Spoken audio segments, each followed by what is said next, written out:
বন্ধুরা, আজকে যে ভালোবাসার গল্পটি শোনাবো, গল্পটির নাম হচ্ছে শেষ বিকেলের প্রতিশ্রুতি। শেষ বিকেলে সূর্যের আলোটা ঠিক রঙিন কাচের মতো পড়েছিল নদীর জলে। রিয়া বসেছিল ঘাটে, বাতাসে ওরা চুল ঠিক করছিল। ঠিক তখনই রাহুল এসে বলল, তুমি জানো, এই নদীর মতোই আমি তোমার প্রতিদিন দেখতে চাই, শান্ত কিন্তু গভীর।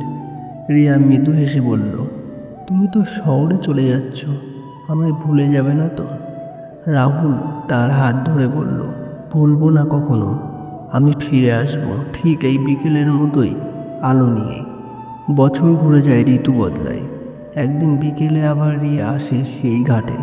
হঠাৎ শুনতে পায় পরিচিত কণ্ঠ, এই রোদ্দুরটা তো তোমার চোখের মতোই উজ্জ্বল। রাহুল ফিরে এসেছে। রিয়া চোখের জল লুকিয়ে হাসলো। আকাশে তখন সূর্য লাল হয়ে ডুবে যাচ্ছিল, ঠিক যেমন তাদের ভালোবাসা, শেষ বিকেলের প্রতিশ্রুতির মতো চিরন্তর।